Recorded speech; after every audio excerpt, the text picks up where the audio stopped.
You might have heard of a discipline that systematically investigates alternative futures. You might have also heard that that discipline is most commonly called future studies or foresight, but also futurology, futures thinking, futurism, anticipation, and so on. So as you can see, there are many names and there is a lot of confusion on how to call that discipline. And in this video, I want to make some clarity about that confusion when we refer to that discipline that systematically investigates possible, probable, and preferable alternative futures. So this video is not about what the discipline is or does. For that, I recommend you take a look at Sohail and Ayatullah's video on what is future studies, which is pasted down below. This video is more about why do we have so many names? What are the differences and similarity between those names? And most importantly, which name we should use and which names we should not use. So let's jump right in. The most commonly used words to define that discipline that investigates alternative futures are future studies and foresight. So let's take a look at the differences between these two names first. Now, future studies, otherwise also shortened as futures, is a field of studies. And that means that it involves investigations about the future done by academics and researchers working in universities. In fact, the word Future Studies Federation, which is arguably the most academic-oriented association in this domain, defines future studies as a scientific field of research involving scholars and researchers. And that is why you might have also heard of the synonym futures research, which is also commonly used by academics, but less commonly than future studies. Now, besides this ivory tower connotation, future studies also has a social sciences connotation, just because many researchers working in this field come from social sciences, including public policy, political science, psychology, sociology, and so on. Foresight, on the other hand, is a word that refers to the application of future studies methods and techniques by organizations, including for-profit, not-for-profit, but also governmental organizations, to be prepared for the future. So foresight is a word most commonly used by practicing managers and is considered part of strategy. That's why you might have also heard of the words strategic foresight or corporate foresight. In other words, although future studies and foresight refer to the same set of methods and techniques to investigate the futures, foresight refers to the use of those methods and techniques as a management tool. In fact, René Rohrbeck, who is a very accomplished researcher in this domain, says that foresight is a set of practices that enable a firm to be prepared for the future and attain superior performance. And that is why we say doing foresight, because it's a set of activities, rather than having foresight as in plain English. So these are the main differences between the two terms, but future studies and foresight also have some minor differences. Let's take a look at these differences. The first minor difference is that since foresight has had a strong emphasis on scenario planning, which is a Western method, then it has also had a Western connotation, as many Western practitioners have been using it, although this has been changing as the word foresight is increasingly being used globally. Future studies, on the other hand, takes into account Asian or non-Western perspectives and methods, including causal layered analysis or integral futures, and that is why we call it studies on the plural form. The second minor difference is that foresight necessarily implies action in the present, meaning that in some way the investigation of the futures leads to changing the organization's strategy today. Future studies, on the other hand, although one of its major tenets is studying the futures to change the present, it might not imply doing so. A future studies project could just build scenarios of the future purely for the sake of increasing awareness on them, while the foresight approach has to and will use scenarios to change the organization's strategy. The third minor difference is that just because foresight is relatively more concerned with preparing the organization for the future and increasing its bottom line, it is also relatively less concerned than future studies with improving the futures for humanity in general. Future studies, on the other hand, has a much more pronounced emphasis on studying the futures for the betterment of our civilization. Although this has been changing recently as new and more participatory foresight methods are emerging that involve both organizations and wider communities.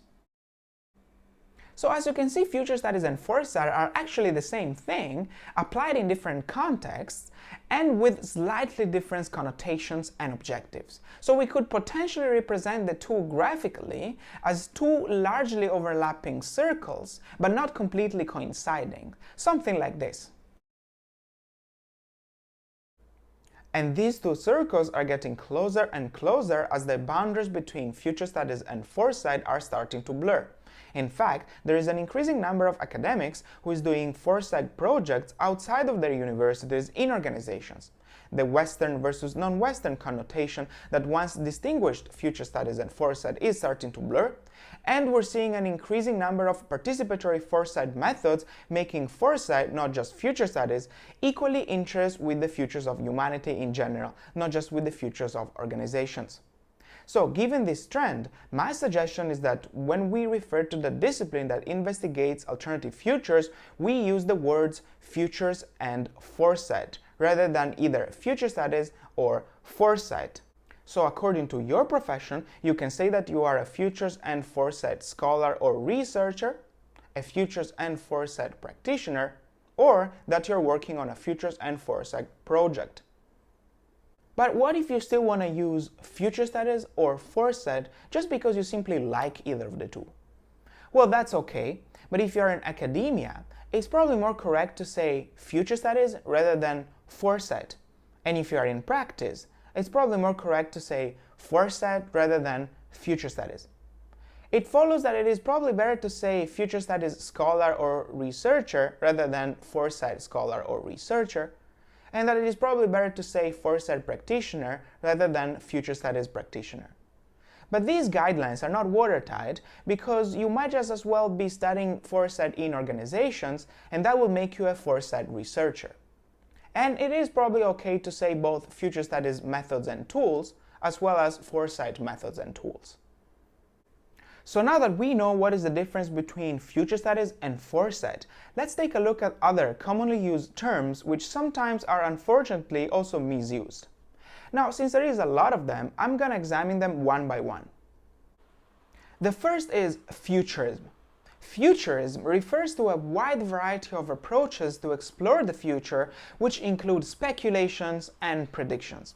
And this is arguably a much broader domain than futures and foresight. So we could potentially represent the three constructs graphically as something like this. Futures and foresight are smaller circles, and futurism is a much bigger circle which includes both. Now, it's important to understand that futurism includes pop science and layman's speculations about the future. For instance, the last article you have read on a magazine about the rise of robots can possibly be labeled as futurism. Anyone can have an educated guess about the future without prior knowledge on futures and foresight.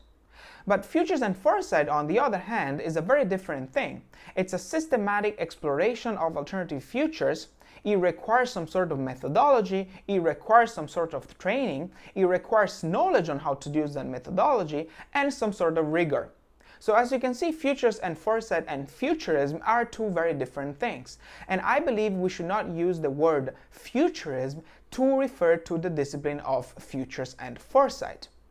I also believe that we should not use the word futurist to refer to those individuals either researching or practicing the discipline of futures and foresight, because futurists refer to a wider variety of professions, including speculation, which is including futures and foresight, but not limited to it. On the top of that, futures and foresight researchers and practitioners should avoid using the words futurism and futurist, because those words remind us of the Italian artistic movements of the 1900s, which had the same name, futurism. And that movement was a value-laden ideology to destroy the past, speed up the future, and blend man with machine, which, as you can imagine, is what futures and foresight tries to avoid at all costs, being more in favor of a pluralistic viewpoint towards the futures. Second, futurology. Futurology is a word used by non-experts to refer to the discipline of futures and foresight. So this word is correct, but it's a word that you would find in encyclopedias to make sense to those people who never heard about future studies and foresight before. So it goes without saying that you should not use the word futurology, because that would sound weird to anyone having just an inkling about what future studies and foresight is. Just as when you see a lizard on the ground, you say, hey, that's a lizard, you don't say, hey, that's a Uruplatus fibriatus, you don't use the encyclopedic name, right? Third, future studies. Some of you might have heard of some practitioners using the words future studies in the singular form to refer to the investigation of alternative futures. It is very likely that these individuals are not well aware of the growing literature in futures and foresight which emphasize plurality. That's why we call it futures rather than future. Hence, they're not well informed. Alternatively, it is also likely that they are referring to a method or approach of their creation which is also likely disconnected from the growing community of foresight researchers and practitioners. Hence, the word future studies is wrong. The next term is futures literacy. Futures literacy is a term used by Real Miller at UNESCO to refer to teaching futures and foresight to beginners. In other words, this term means futures and foresight 101. Futures literacy is correct, but it refers to pedagogical settings, or better, early stages pedagogical settings, when we teach futures and foresight to individuals who never heard about it, when we enable communities and give them the tools to think about the futures. Or better, become futures literate. But it is wrong to use futures literacy to refer to the whole discipline of futures and foresight. The next term is futures thinking. Futures thinking is a very controversial term because, unfortunately, many futures and foresight researchers and practitioners are still using it as a synonym of future studies. But this is wrong. Let's see why. If futures and foresight refer to a set of practices and methods, futures thinking, on the other hand, refers to the cognitive processes enabled by those practices and methods. Therefore, the two things are at a different level. If futures and foresight is at the practical level, futures thinking is at the psychological level. So although it is not wrong to say that futures and foresight enables you to have futures thinking, it is erroneous to use futures thinking to define the discipline of futures and foresight, let alone to say that futures and foresight is part of futures thinking, because the two things are at a different level of analysis and understanding.